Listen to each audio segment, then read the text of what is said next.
Hi, I'm Tom, and this is Jilly, the only cat, achoo, kidding, that I'm not allergic to. It's time for another edition of Page Turning Tuesdays. So, we're on chapter 14. My mom's been disappearing. Chris has been stepping up to kind of fill in. As our mother delves deeper into self awareness, she becomes even more clueless as to what's going on with her kids. In exchange for our freedom, we lose what's left of her motherly instincts. We're essentially on our own. She As she continues to leave the house in search of herself, she loses her family along the way. And while there's more exposure to counterculture, I find out I have less in common with my friends, more examples of that double-edged sword. We still do some things together, but it becomes more rare. Even when we do plan something, Shelley or Chris might back out at the last minute to be with friends. Our mother does manage to get all five of us together for her birthday that year. All I want for my birthday is to be surrounded by nature. Thanks to Charlie, her wish comes true. We finally take our first camping trip in the bus in the middle of April. Charlie drives us to a campsite on Lake Berryessa on a sunshiny day almost as bright as our yellow bus. As soon as he parks and opens the folding door, we run off to explore and end up swimming in the cool green water. Back at camp, Charlie has rigged the fishing poles and is ready to go. Alex, our resident animal lover, wants to set the worms free. After a long discussion, he's able to join the rest of us on the bank and starts fishing. Ironically, he's the only one catching fish. Every time he throws his line into the water, he gets a hit or a catch. Charlie can't believe it. Alex is actually trying not to catch fish, and still is. His face is a mix of boastful pride and deep bereavement. When the fish he catches begin to swim sideways and die in the bucket, he tries to nurse them back to health with mouth-to-mouth resuscitation.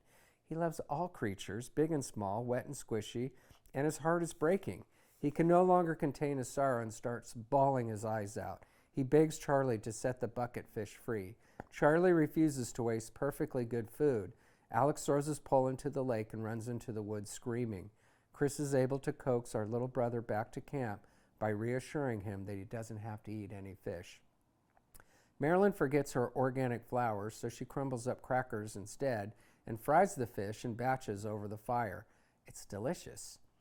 Lake food is almost as good as seafood. Charlie keeps adding logs to the fire. Joint after joint after joint is passed around. We get wheelchair high, so high it's hard to walk. Charlie splits a beer with me and then another. We gather around the fire and talk. Charlie plays his guitar and sings his heart out. The sun begins to set and the sky fills with color. We sing happy birthday to Marilyn, but you mostly hear Charlie. She's 38 years old. She looks beautiful, happy, and totally wasted. Thank you for making my birthday wish come true. I'm so grateful for everything I have in my life, including my beautiful children, our yellow bus, my health, the sea, good weed, brown rice, whales, everything. I feel especially thankful to the universe today. The universe? Chris asked, trying not to crack up. Yes, the universe. For bringing my true soulmate to me, she says, wrapping her arms around Charlie. For being the kind of place where divine love exists. By the look on Charlie's face, this is the greatest moment of his life. To the universe and me, Charlie says, making us giggle. A delicate streak of cloud is catching the last rays of sun in the sky. We lay down on a bedspread under a sky that looks like a Maxwell Parrish painting. One of the clouds is slowly splitting into two by a sliver of wind. Everyone tunes into it to see what will happen next. During the next few minutes, invisible forces curl the split ends of the cloud back like a banana peel. Do you see what I see? Marilyn asks. There it is, right over our heads for everyone to see. Oh my God, Chris says. It's the symbol of the ram, our mother shouts. The clouds have formed the astrological symbol for Aries, my mother's sign. The horns are curling back perfectly into the colorful sky. Well, perfectly enough if you happen to be high and want to see it that way.